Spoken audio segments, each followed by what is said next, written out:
Fala galera, canal do Fera, passando aqui no pós-jogo.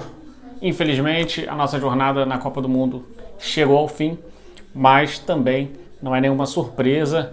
A gente torceu, a gente acreditou que esse é o papel do flamenguista, a gente acredita sempre, a gente acredita seja contra quem for. E para quem torceu contra, parabéns, chegou o momento de vocês, estão felizes. Acredito que os vascaínos estão em êxtase, passaram a Copa do Mundo toda dizendo que era uma Copa sem graça, mas hoje o que eu vi de vascaíno comemorando, e nem é o time dele, né? Não tá no gibi. Mas é isso, a rivalidade é isso, faz parte do futebol. Mas a gente precisa falar que, cara, o Flamengo fez uma grande participação na Copa do Mundo, né? A gente, se tivesse pego um Benfica, talvez tinha dado mais jogo, tivesse pego um Boca Juniors, tivesse dado mais jogo. Eu, particularmente, prefiro pegar os europeus do que pegar os sul-americanos na Copa do Mundo nesse momento de mata-mata, porque é uma experiência que a gente vai viver diferente. Por exemplo, eu não gostaria de pegar um Fluminense, um Palmeiras, um Botafogo, porque a gente já se encontra quase que todo dia, a gente já joga todo ano, toda semana, a gente se encontra na Copa do Brasil, na Libertadores, no Brasileirão. Então acho que para o Botafogo, por exemplo, que acabou sendo eliminado, ele perdeu uma grande oportunidade de repente enfrentar um Chelsea, né? O Palmeiras, legal, passou, vai ter essa oportunidade, mas o Botafogo acabou voltando para casa e perdendo uma rodada a mais para entender, para duelar, para conhecer um time europeu, para conhecer um nível diferente, uma estratégia, uma tática diferente, jogadores diferentes, para o seu torcedor aproveitar esse jogo diferente, que é o que a gente não tem todo ano, né? Então foi um campeonato de muita novidade e a gente teve essa oportunidade, cara, de viver um Flamengo e Bayern que foi, um jogaço, os caras jogam demais, é uma coisa absurda. Os caras atacam com 6 na sua área, eles começam o jogo num 4-2-4 alucinante, colocam de cara 6 na sua área e mais 4 povoando o rebote. Eles fazem dos seus zagueiros meio-campistas. E seus meio-campistas viram centroavante praticamente. Então, assim, o Flamengo não abriu mão da sua proposta. No meu ponto de vista, o Flamengo jogou muita bola. Cometeu muitos erros fatais, né? Erros que, na frente desses caras, eles são letais. Você comete erro aqui no Campeonato Brasileiro, esse tipo de erro. Mas aí a bola cai no pé do Joãozinho 30, entendeu? Cai no pé de qualquer um e nem sempre o gol sai. Ali, nesse jogo, não tinha como. A bola cai no pé do Harry Kane e o maluco é o furacão, né, meu parceiro? Mas, enfim, eu acho que o Flamengo, sim, fez uma grande partida, apesar dos erros. Esses erros foram cometidos por conta do Bayern de Munique. O Bayern de Munique condicionou o nosso time a errar muito. Tomamos um gol ali logo muito cedo. E o segundo gol já também vem na sequência, muito rápido.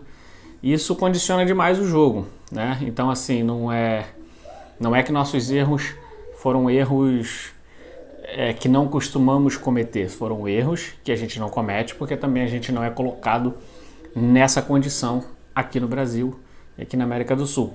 Então a gente foi colocado numa situação difícil, foi pressionado de uma forma muito intensa, e isso nos levou a cometer erros que a gente estava tentando fazer o nosso jogo, mas a gente não tinha muito espaço para sair jogando, a pressão era muito forte.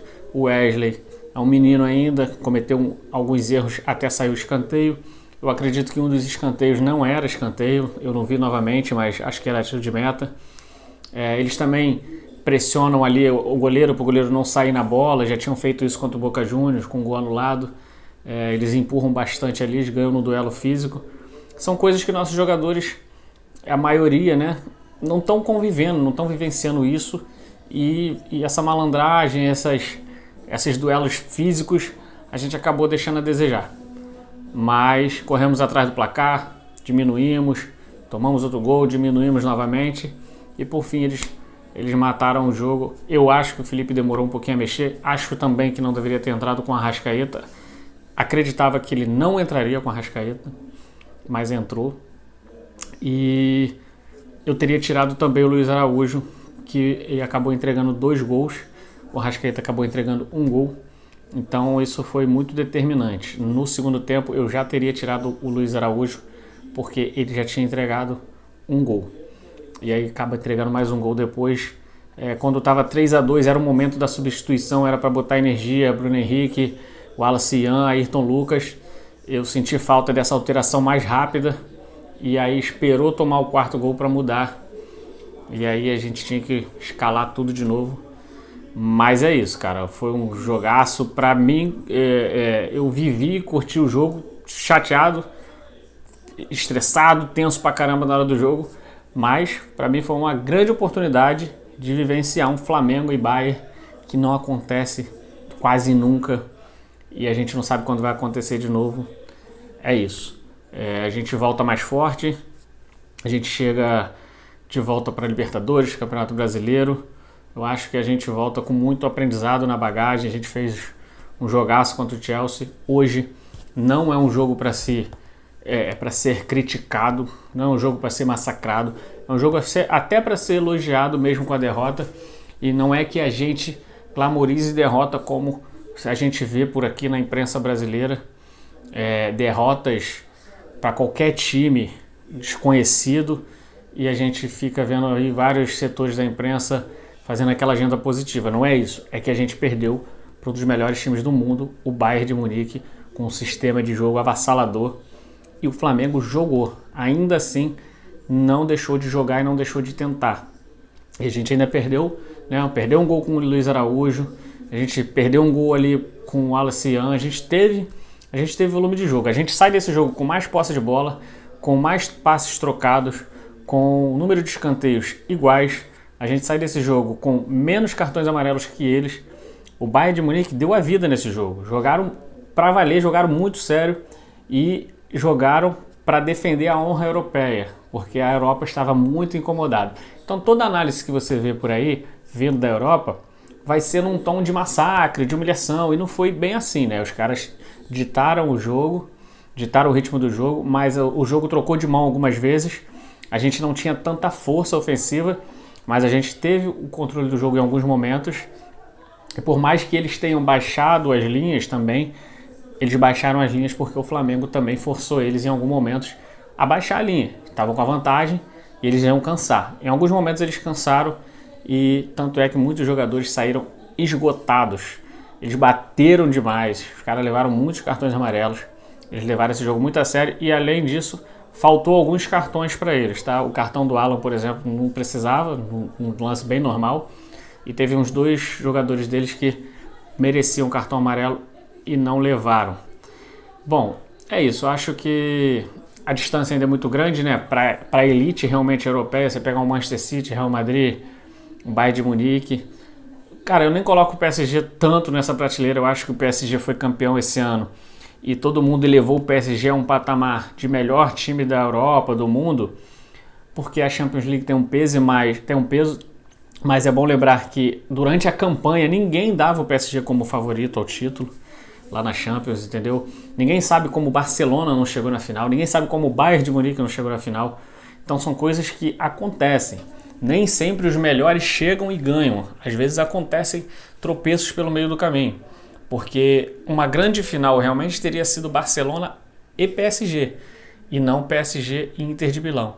A Inter de Milão elimina o Barcelona, que jogava um futebol muito bonito, vistoso, e acaba tomando de 5 na final. Ou seja, se a Inter de Milão tivesse vencido, por exemplo, na final, toda retrancada, e tivesse feito 1-0, a Inter de Milão não era o melhor time do mundo. Ele teria sido campeão da Champions, mas não seria o melhor time do mundo, e a imprensa estaria tratando a Inter de Milão nesse mesmo formato que está tratando o PSG. O PSG montou um bom time, montou um bom esquema tático, o treinador deu uma cara, mas o PSG é o mesmo de alguns anos atrás praticamente, poucas mudanças, e antes não funcionava. Então também tem muito ali valor para o seu treinador, mas no meu ponto de vista, Bayern de Munique e Manchester City são realmente as grandes potências.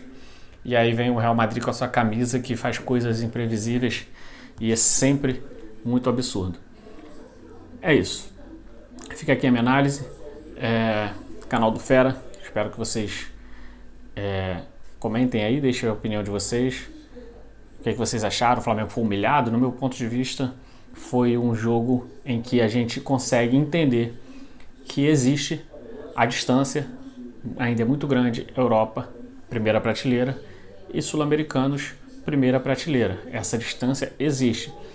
Mas a gente nunca disse que não existe. Nós apenas, eu tenho um vídeo meu aqui também, já que eu falo sobre isso, que aqueles jogos iniciais que eram um recorte muito pequeno, e ali a gente não estava vendo também a primeira prateleira. Os times de Portugal, se bobear, estão na terceira prateleira na Europa. O Chelsea, um pouquinho melhor, segunda prateleira. Então, assim, dá jogo. Dá jogo. Às vezes você ganha, às vezes você perde. Mas eu acho que outros times sul-americanos, nessa fase, contra o Bayern e contra o Chelsea, vão sofrer bem mais. Valeu, aquele abraço. Tamo junto.